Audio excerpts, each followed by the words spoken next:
जब से ये इंटेल 13 जनरेशन के लैपटॉप आए हैं और RTX 4000 सीरीज के जीपीयूज आए हैं, i7 13700HX और 4060 एक ऐसा स्वीट कॉम्बिनेशन आज की डेट में बन चुका है कि हर कोई चाह रहा है कि भाई 4060 8GB वाला जीपीयू ले लो और i7 आ जाए एकदम बढ़िया पावरफुल सीपीयू। और ये वाली जो रेंज है 1.5 लाख 1.6 लाख के आसपास सारे लैपटॉप मिल रहे हैं। एक लैपटॉप हमारी लिस्ट में मिस हो रहा था, डेल G16 जो Amazon पे इस टाइम पे मिल रहा है 1,60,000 के आसपास का। कह रहे हो ये रिव्यू कर दो, अब तुम कुछ बोल लो और हम रिव्यू ना करें, ऐसा हो नहीं सकता। तो भाई डब्बा इसका अच्छी हालत में नहीं आया था मेरे पास, इसलिए खुला खुला लैपटॉप है। डब्बे के अंदर से आपको एक लैपटॉप मिल जाएगा और एक भारी भरकम 330 वॉट का पावर अडाप्टर। 330 वॉट इसलिए क्योंकि 13700HX तुम्हें पता कितनी पावर ड्रॉ करता है, और 4060 तो सारी चीजें पावर मांगेंगी एंड लैपटॉप भी तगड़ा है, तो इसलिए कंधों पे भार तो भाई झेलना पड़ेगा। तो भाई यहाँ पे ऐसा लैपटॉप हमारे को मिल जाता है। टॉप लिड इसकी मेटल की है, यहाँ पे डेल की ब्रांडिंग हो रखी है और काफी हद तक लास्ट जनरेशन जैसी लुक है इसकी। एलियन वेयर का छोटा भाई लगता है बिल्कुल दिखने में। एंड यहाँ से पीछे से कुछ इस तरीके के वेंट्स हमारे को मिल जाएंगे और लेफ्ट साइड में यहाँ पे पीछे की तरफ एंड इवन राइट साइड हमारे को एग्जॉस्ट वेंट मिल जाते हैं। और इंटीरियर हमारे को पूरा प्लास्टिक बिल्ड में मिलता है। एंड यहाँ पे भी थोड़े बहुत वेंट्स से बन रखे हैं ठंडक मचाने के लिए। एंड यहाँ पे जो इसका बेस चिन्ह है ना, वो मेरे को अच्छा सा नहीं लगा, बहुत ही चौड़ा चौड़ा सा लग रहा था। यहाँ पे डेल की ब्रांडिंग है। बाकी ओवरऑल इंटीरियर से कुछ ऐसी लुक हमारे को मिल जाएगी। और इधर राइट साइड में पर्पल कलर का हमारे को जी मिलता है। ये मेरे को लग रहा था पहले बटन है कोई गेम मोड वगैरह ऑन करने के लिए होगा, बट ये सिर्फ और सिर्फ डिजाइन है। और पीछे से अगर आप इसके वेंट देखोगे ना, वेंट के अंदर के जो मैश है वो भी यहाँ पे पर्पल कलर के मिलते हैं। और ये जो लैपटॉप की एजेस है भाई वो बिल्कुल शार्प है, राउंड एजेस नहीं है, तो ऐसा कोनी वो नहीं लग जाए तो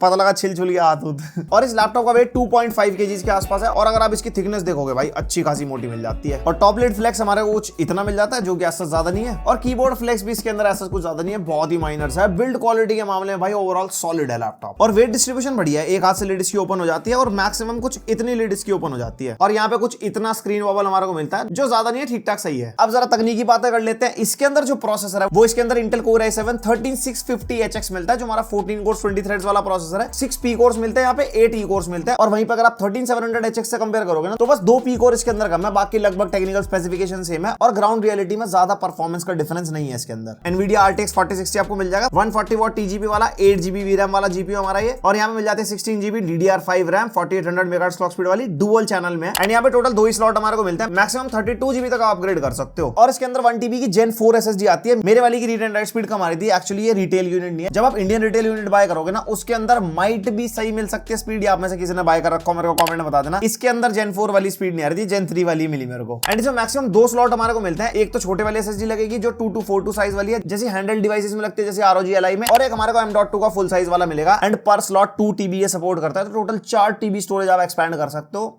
फुल गेम एंड पढ़ाई लिखाई मटेरियल फुल ऑन। और साथ में Wi-Fi 6 एंड ब्लूटूथ वर्जन 5.2 हमारे को यहाँ पे मिल जाएगा। एंड डेल G सीरीज का सबसे बड़ा हाईलाइट MS ऑफिस साथ में देते हैं ये, मतलब और ब्रांड्स को सीखना चाहिए आजकल, सारे लैपटॉप में दो जुगाड़ लगाना पड़ता है लोगों को। अब ये वाली जो स्पेसिफिकेशन वाला मॉडल है वो आपको आज की डेट में 1,62,000 का मिल जाएगा, टू बी स्पेसिफिक। और इस लैपटॉप में कुछ ऐसा कीबोर्ड हमारे को मिल जाता है 10 की लेस वाला है, 16 इंचेस का लैपटॉप होते हुए भी नो नंपैड इंक्लूडेड, क्योंकि कीज बड़ी बड़ी है और कीबोर्ड के लेफ्ट और राइट साइड में अच्छी खासी स्पेस यहाँ पे मिल जाती है। WASD हमारा हाईलाइटेड है, जो पहचान है कि ये गेमिंग लैपटॉप है हमारा। और ये कीबोर्ड आता है single colour backlight RGB keyboard के साथ। जो भी आप कलर वलर चेंज करोगे वो पूरे के पूरे कीबोर्ड में एक साथ चेंज होगा, फिर चाहे आप स्टैटिक कर लो या डिफरेंट इफेक्ट्स आपको मिल जाएंगे। इसके एलियनवेयर कमांड सेंटर सॉफ्टवेयर में जाके यहाँ पे ब्राइटनेस वगैरह कंट्रोल कर सकते हो एंड इवन ड्यूरेशन वगैरह आपको चेंज करनी हो। एंड इस कीबोर्ड के ऊपर F2 से लेके F6 के ऊपर अल्फाबेट्स लिखे हुए हैं, जो हमारी मैक्रोज हैं वो आप कस्टमाइज कर सकते हो इसके एलियनवेयर कमांड सेंटर सॉफ्टवेयर में जाके। कोई भी आपको शॉर्टकट वगैरह लगाना हो, गेमिंग में यूज करनी हो, तो ये काम आ सकती है। गेमिंग लैपटॉप में चीजें छोटी छोटी वैल्यू ऐड करती है। और कीबोर्ड की जो टाइपिंग फील है वो यहाँ पे स्टडी मिलती है तो ये चिकलेट वाला कीबोर्ड ही, बट ऐसा यूज करने में मेरे को कोई दिक्कत नहीं हुई। और भाई ट्रैक पैड, कैसा छोटा सा ट्रैक पैड दिया है इसके अंदर भाई। गेमिंग लैपटॉप के अंदर थोड़ा सा इससे बड़े की उम्मीद होती है। एक वो Samsung Galaxy book 3 ultra review करी थी, पूरी की पूरी जमीन दे दी इसके अंदर। यहाँ पे तो छोटा सा प्रॉपर्टी का टुकड़ा है जो ढंग से चल भी नहीं रहा। वैसे फुली क्लिकेबल वाला ट्रैक पैड है, स्मूथ है चलाने में, ऐसे कोई दिक्कत नहीं है, बट आपको छोटा फील होगा यूज करते हुए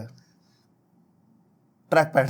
और छेदों के मामले में लेफ्ट साइड में RJ45 लैंड पोर्ट मिलता है, एक यहाँ पे हेडफोन माइक जैक का कॉम्बो मिल जाएगा और एक पावर LED दे रखी है यहाँ पे। एंड राइट साइड में 2 USB 3.2 Gen 1 type A port मिल जाते हैं। और बाकी के छेद होते कहां हैं?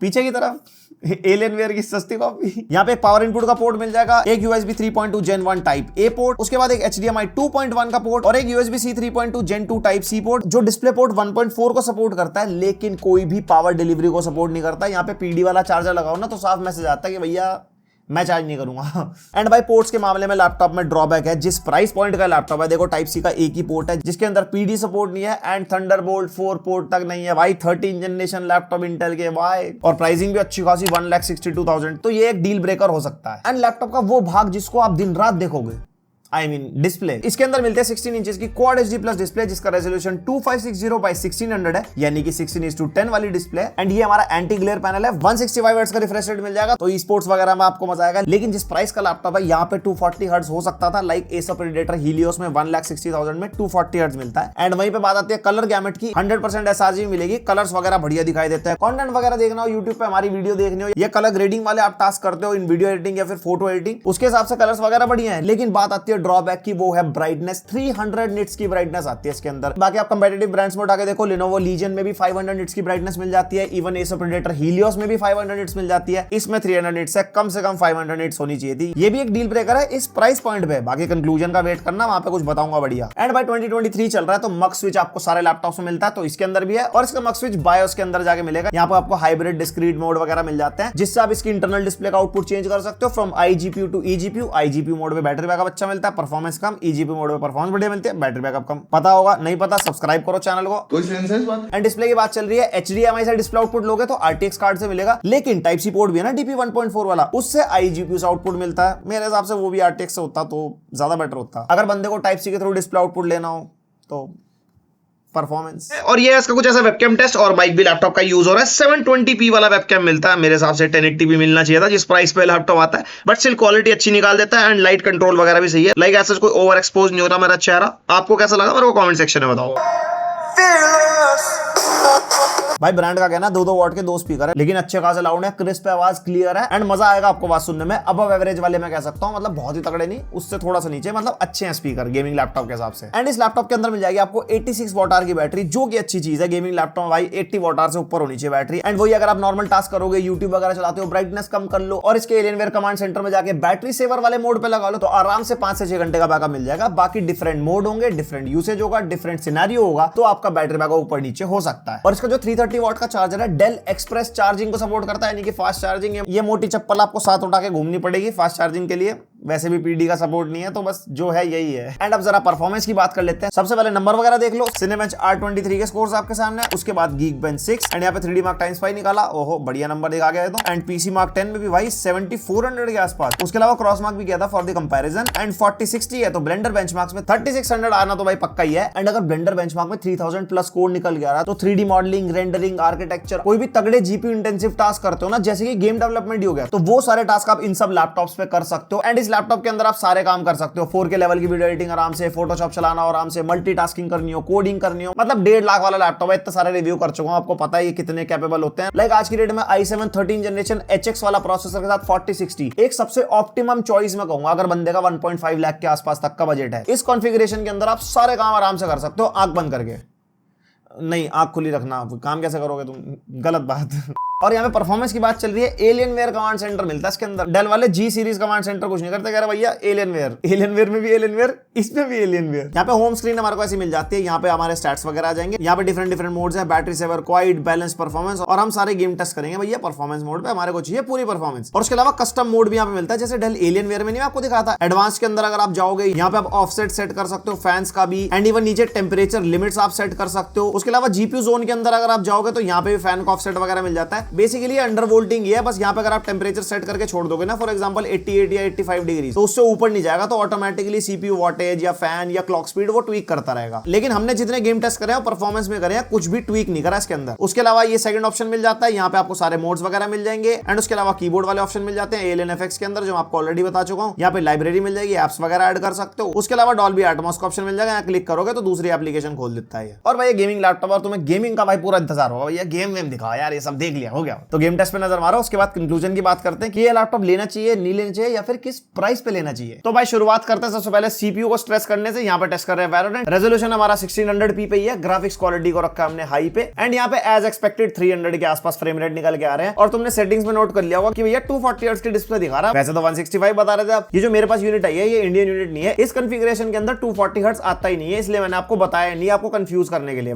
165 हर्ट्ज वाला ही मिलेगा आपको इंडिया के अंदर, तो 165 हर्ट्ज ही मान के चलो। और भाई परफॉर्मेंस आपने देख ली, बढ़िया सीपीयू टेंपरेचर मेंटेन कर रहा है 70-75 वॉट तक जाने के बाद भी, 28 डिग्री रूम टेंपरेचर होने के बाद भी यहाँ पे सीपीयू टेंपरेचर 80 डिग्री के आसपास है। और वहीं पे जीपीयू भी अगर आप देखोगे ना, वो भी ठंडी साइड है। यहाँ पे भाई थर्मल्स पे काम करा गया है। उसके बाद हम टेस्ट कर रहे हैं आपका फेवरेट दूर कर रोना छटापाट अल्ट्रा सेटिंग्स पे 1600p रेजोल्यूशन के ऊपर, और कोई भी यहाँ पे हमने अपस्केलिंग मेथड यूज नहीं करा जैसे FSR। और यहाँ पे परफॉर्मेंस एज एक्सपेक्टेड 70-80 FPS मिल रहे हैं, बिकॉज 4060 है, 100 वॉट तक पावर ड्रॉ कर रहा है, और थर्मल्स भाई बढ़िया जा रहे हैं लैपटॉप के एज पर पावर ड्रॉ। फिर आता है GTA 5, रेजोल्यूशन 1600p है, 240 हर्ट्ज को कर दो इग्नोर। वेरी हाई सेटिंग्स पे यहाँ पे टेस्ट कर रहे हैं, सारा कुछ वेरी हाई पे कर दिया, और 4060 के हिसाब से एज एक्सपेक्टेड 150-160 FPS के आसपास मिल रहा है, और 70-80 वॉट पावर ड्रॉ कर रहा है। क्लॉक स्पीड भी अच्छी खासी है, 28 डिग्री रूम टेंपरेचर भी है, तब भी जो हमारे सीपीयू टेंपरेचर्स हैं 80-85 के आसपास ही हैं, जो कि बढ़िया चीज है। देन हम टेस्ट करें RDR2, यहाँ पे सेटिंग्स को रखा हमने फेवर क्वालिटी पे, यानी कि सब कुछ अल्ट्रा, आप देख सकते हो एकदम सब कुछ हाईएस्ट पे है। DLSS ऑफ रखा है एक तरफ, दूसरी तरफ रखा है क्वालिटी पे, और RDR2 के अंदर हमारे को DLSS 2 मिलता है, 3 नहीं मिलता, तभी यहाँ पे 10-15 FPS का फर्क है, और गेम बढ़िया चल रही है। 4060 की परफॉर्मेंस आपको पता ही है कैसी मिलेगी, और ये लैपटॉप पीक परफॉर्मेंस दे भी रहा है, 110 वॉट तक जा रहा है 4060 का। अभी 4060 तक जो जीपीयूज है वो डायनामिक बूस्ट ले ही नहीं रहे हैं, लेकिन परफॉर्मेंस बढ़िया निकाल के दे रहे हैं। उसके बाद हमारे स्पाइडरमैन मुरली भैया यहाँ पे टेस्ट कर रहे हैं 1600p पे, DLSS फ्रेम जनरेशन मिलता है, जहां पे एक तरफ रखा है ऑफ, एक तरफ रखा है क्वालिटी पे। वेरी हाई सेटिंग्स पे टेस्ट करेंगे, लेकिन रे ट्रेसिंग अभी यूज नहीं कर रहे हैं यहाँ पे, एंड वही ऑब्वियस 4060 वाला फ्रेम रेट मिल रहा है 70-80 FPS हमारे लेफ्ट साइड में, और वहीं पे DLSS फ्रेम जनरेशन लगती है 90-100 के आसपास, और बाकी सारे स्टैट्स आपके सामने। सीपीयू टेंपरेचर्स अच्छे हैंडल कर रहा है 28 डिग्री रूम टेंपरेचर के हिसाब से। फिर हमने वही सेम सेटिंग्स रखी थी, लेकिन इस बार रे ट्रेसिंग को हमने हाई पे कर दिया था, और रे ट्रेसिंग को हाई करते यहाँ पे हमारी रॉ परफॉर्मेंस में 30-40 FPS के आसपास निकाल के दे रहा है, जो कि बढ़िया यार। 4060 जीपीयू में कहूंगा आज की डेट में मतलब एक स्वीट स्पॉट है, अगर किसी को वेरी हाई या अल्ट्रा लेवल की गेमिंग करनी है ऑन 1440p या फिर कह सकते हो 1600p। उसके अलावा DLSS लगा लोगे तो उसके बाद तो तोहफा हो ही जाता है, एकदम स्मूथ गेम प्ले। फिर मैंने कहा थोड़ी जान निकाल के देख लेते हैं। यहाँ पे साइबरपंक टेस्ट करें, सेटिंग्स हो रखा है अल्ट्रा पे, यहाँ पे लेफ्ट साइड में DLSS फ्रेम जनरेशन है ऑफ, राइट साइड में रखा है क्वालिटी पे, लेकिन रे ट्रेसिंग ऑफ है यहाँ पे, और यहाँ पे एज एक्सपेक्टेड बढ़िया FPS मिल रहा है, रॉ परफॉर्मेंस में भी 40-50 FPS, और ये लैपटॉप पीक 115 वॉट तक टिक रहा था भाई, 115 वॉट जा रहा है, जो 4060 की बेसिक वॉटेज है। डायनामिक बूस्ट तक तो जा ही नहीं रहे अभी, ये फ्यूचर में पता नहीं जाएंगे नहीं जाएंगे, कोई अपडेट वगैरह आएगा नहीं आएगा। वहीं पे DLSS फ्रेम जनरेशन लगाती 70-80 FPS के आसपास आराम से भाई। 16GB रैम भी है, जिसकी वजह से हमारे को बढ़िया फ्रेम रेट मिल रहा है। उसके बाद रखी हमने सेम सेटिंग, सारा कुछ वही है, लेकिन यहाँ पे रे ट्रेसिंग को कर दिया अल्ट्रा पे। मैंने कहा आप दिखा दो परफॉर्मेंस, और आप यहाँ पे देख सकते हो रॉ परफॉर्मेंस में 8GB VRAM तक कंज्यूम हो गया, तब भी 17-18 FPS आ रहे हैं, जो कि प्लेबल नहीं है। DLSS 3 लगते क्या कह रहे थे भैया, पूरा स्मूथ गेम प्ले खिलवा दूंगा। ये फायदा है हमारा RTX 4000 सीरीज के जीपीयू का। एंड हमारी last game call of duty Warzone 2.0 यहाँ पे टेस्ट करें एक्सट्रीम प्रीसेट पे। एक तरफ अपस्केलिंग मेथड ऑफ है, दूसरी तरफ रखा है हमने DLSS को क्वालिटी पे। इसके अंदर फ्रेम जनरेशन नहीं है, एंड भाई as expected 60-70 FPS on raw performance, and वहीं पे DLSS लगाते ही 70-80 FPS। ये एक्सट्रीम सेटिंग्स पे है, आप चाहो तो सेटिंग्स ट्वीक करके इससे ज्यादा FPS निकाल सकते हो। मैंने आपको पीक दिखा दिया, और इस गेम तक पहुंचते पहुंचते लैपटॉप को टेस्ट होते हुए ना लगभग 2 से 3 घंटे या शायद 4 घंटे हो जाते हैं। एंड अब जाके आप देख सकते हो कि सीपीयू टेंपरेचर 90 डिग्री को कभी कभी टच करने लगे हैं। तो यहाँ पे मैं कह सकता हूँ भाई थर्मल्स अच्छे हैं इस लैपटॉप के, परफॉर्मेंस भी बढ़िया निकाल के दे रहा है। तो भाई ये था इसका पूरा रिव्यू डेल G16 जो हमारा 2023 वेरिएंट है, i7-13650HX विद RTX 4060। एंड ये वाला वेरिएंट जो हम रिव्यू कर रहे हैं ये 1,62,000 का चल रहा है आज की डेट में। एंड यस, ये ओवर प्राइस लैपटॉप है as compare to other laptop से, चाहे Lenovo का लीजन ले लो, चाहे एसर का प्रेडेटर ले लो, चाहे नियो हो या फिर नॉर्मल हीलियोस हो, या ROG की G सीरीज भी अगर आप देखोगे सबके कंपैरिजन में महंगा है। एक तो ब्राइटनेस 300 निट्स की है, 500 होनी चाहिए थी। टाइप सी सिंगल पोर्ट है, थंडरबोल्ट 4 पोर्ट का सपोर्ट नहीं है। ट्रैक पैड हमारे को यहाँ पे छोटा मिलता है, जो कि गेमिंग लैपटॉप एक सब्जेक्टिव चीज है, यूजुअली लोग माउस ही यूज करते हैं, बट यस जो मेरे को लगा मैंने आपको बता दिया। And mainly read and right speeds, उसके लिए आप इन्फॉर्मेशन गैदर कर लेना, चाहे सर्विस सेंटर से, चाहे ऑफलाइन स्टोर से, कहीं से भी। मेरी वाली वीडियो के रीड एंड राइट स्पीड पर रिलाय मत करना, क्योंकि ये एक्चुअल रिटेल यूनिट नहीं है। तो इस लैपटॉप को कंक्लूड कर देता हूं, देखो परफॉर्मेंस के मामले में कोई दिक्कत नहीं है, अच्छा खासा ये परफॉर्म कर रहा है, थर्मल्स भी इस लैपटॉप के बढ़िया है। अभी आपको बाय करना चाहिए, तो मैं कहूंगा कि अगर ये 1,55,000 से नीचे आ जाता है तब जाके वैल्यू फॉर मनी होगा। आज की डेट के हिसाब से जब मैं वीडियो बना रहा हूं, लैपटॉप के रेट्स बहुत ज्यादा ऊपर नीचे होते रहते हैं, हो सकता है आप 1 साल बाद देखो ये 1 लाख से नीचे आ रखा हो। आज की डेट के हिसाब से बता रहा हूं, तो होपफुली कोई सेल वगैरह आएगी या ब्रांड इसका प्राइस थोड़ा डाउन करेगा, 1,50,000 से लेके 55,000 के बीच में मिलेगा, तो अच्छा लैपटॉप है। बाकी सारी चीज आपने देख ली, और सेम कॉन्फ़िगरेशन के और लैपटॉप्स भरे पड़े हैं चैनल के ऊपर, आप वो सारे रिव्यूज देख सकते हो और अपनी बाइंग चॉइस बना सकते हो। पसंद आई वीडियो तो लाइक भी मार सकते हो, पहली बार चैनल पे आया तो सब्सक्राइब करके जाना। मिलते हैं नेक्स्ट वीडियो, अब तक के लिए